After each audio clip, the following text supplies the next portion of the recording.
रुक भैया, वीडियो मत काट। जब मैं बोल रहा हूँ तो दो बात और मेरी सुन लीजिए। सबसे ज़्यादा भ्रष्टाचार हॉस्पिटल में है, हॉस्पिटलों में सबसे ज़्यादा भ्रष्टाचार है, और दूसरा भ्रष्टाचार स्कूलों में है। ये भ्रष्टाचार सबसे ज़्यादा मध्यम वर्गीय को खा रहा है, गरीबों को चबा गया, सटक गया। मदर टेरेसा, जिसको जीते जी चमत्कारी संत घोषित किया गया, जो छूकर के बीमारियों को दूर कर दिया करती थी, लेकिन आपको मालूम है वही मदर टेरेसा हॉस्पिटल में तड़प तड़प के मरी। किसी ने सवाल उठाया, अरे रामदेव बाबा ने क्या खुद को कभी भगवान घोषित किया, या चमत्कारी संत घोषित किया, या अवतारी घोषित किया? किसान के खेत से उनकी जड़ी बूटी लेकर के मिलावट रहित वस्तुएं हम तक पहुंचा करके क्या कोई अपराध कर दिया?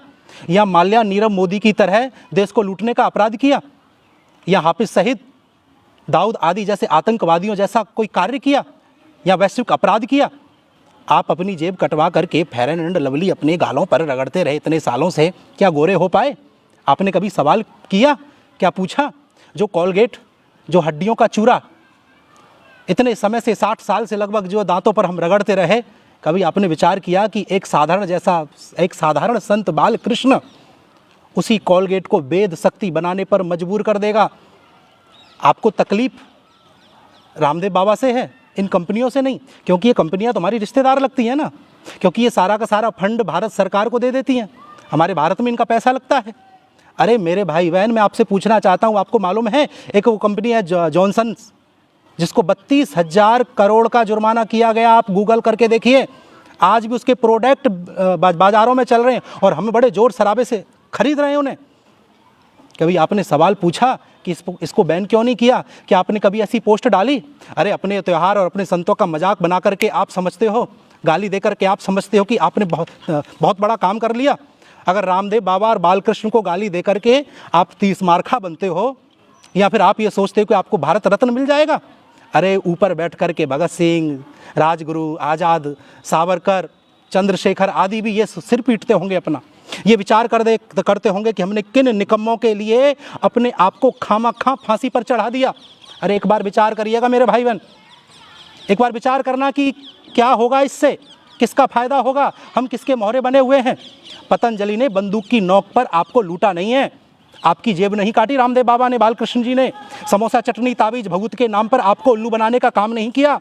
अरे आपको मालूम होना चाहिए कि 2000 साल पहले प्रमाण है, 100 प्रकार की सर्जरियां हमारे वैद्य किया करते थे, और आज तक भी आयुर्वेद पर कोई अनुसंधान नहीं किया गया, और एलोपैथिक पर ही सारा का सारा बजट खर्च किया जाता है।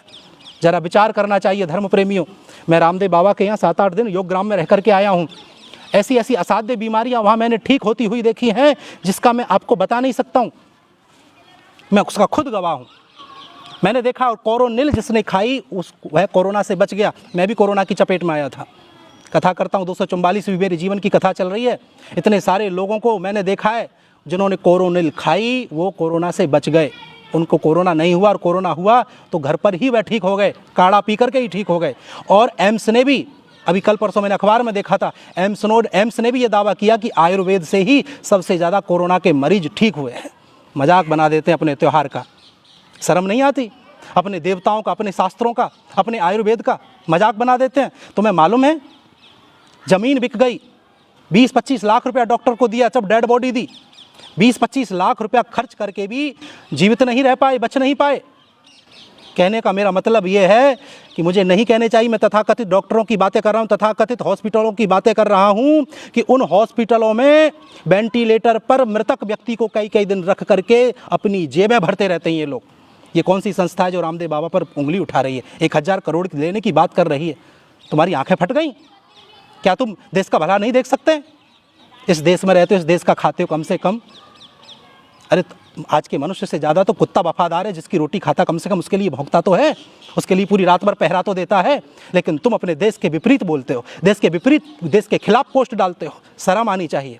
ऐसे समय में मेरा आपसे निवेदन है, मुझे अपने व्यवहार के प्रति, अपने स्वभाव के विपरीत बातें करना ठीक नहीं, उचित नहीं, लेकिन ये आवश्यक है, ये अनिवार्य है।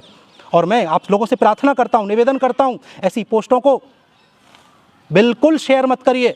पोस्ट शेयर करनी है तो स्वाभिमान भारत की पोस्ट शेयर करिए। अपने देश के लिए बोलिए, अपने देश के लिए लड़िए। अगर आज का युवान इस गलत दिशा में जा रहा है तो आगे देश का भविष्य क्या होगा? गुलाम बनना है क्या? अरे एक ही हिंदुस्तान है बस, और वो भी हिंदू राष्ट्र घोषित नहीं है। विचार करना होगा आप लोगों को। खैर, आपको सद्बुद्धि परमात्मा दे, आपको अच्छा लगे, और युवाओं को इस पोस्ट को जरूर श्रवण कराएं, सुनाएं। धन्यवाद।